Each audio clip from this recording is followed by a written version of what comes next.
नमस्कार दोस्तों, आज हम देखने वाले हैं एक भोली लड़की की कहानी। आपको यह कहानी कैसी लगी यह हमें कमेंट में जरूर बताएं और एक लाइक शेयर और सब्सक्राइब करें। तो चलिए शुरू करते हैं आज की नई कहानी। भोली लड़की। एक गांव था जहां एक भोली सी लड़की रहती थी जिनका नाम नीता था। नीता गांव की सबसे प्यारी और मस्तमौला लड़की थी जिसके चेहरे पर हमेशा हंसी रहती थी। उसकी मासूमियत और भोलापन ने सभी को अपनी ओर आकर्षित किया था। नीता का दिल बड़ा होता था और वह हमेशा अच्छा ही सोचती थी। उसकी मासूमियत में कुछ खास बातें थी जो उसे अलग बनाती थी। गांव वाले उसे बचपन की गुड़िया कहकर बुलाते थे। एक दिन गांव में एक युवक आया जिसका नाम विक्रम था। वह गांव के बाहर के शहर से था और गांव में अपने दादा दादी के साथ अपनी छुट्टियां बिता रहा था।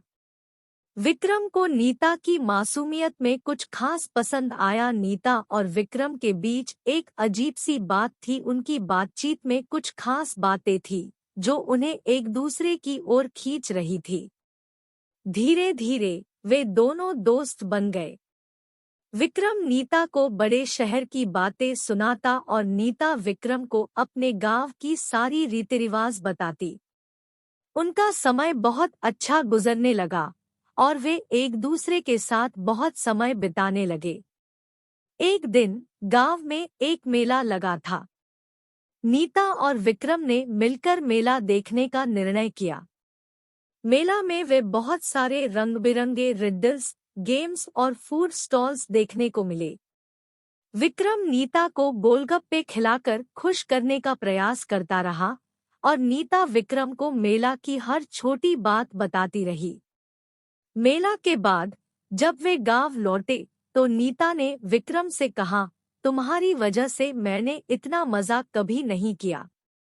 धन्यवाद। विक्रम मुस्कराए और बोले, तुम्हारा गांव और तुम्हारी मासूमियत मेरे लिए नया है।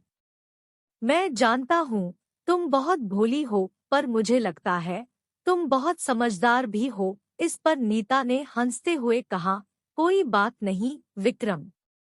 जीवन में हमेशा खुश रहना चाहिए, चाहे हम भोले हो या समझदार। इसके बाद नीता और विक्रम ने मिलकर गांव के सारे मौसमों को साथ में बिताने का निर्णय किया। उनकी दोस्ती गांव वालों के बीच एक नई कहानी बना दी थी जिसमें भोलापन और समझदारी का खूबसूरत संगम था। इसी तरह की जानकारी के लिए हमारे चैनल को लाइक शेयर एंड सब्सक्राइब करें और आपको हमारी कहानी कैसी लगी कमेंट में जरूर बताएं।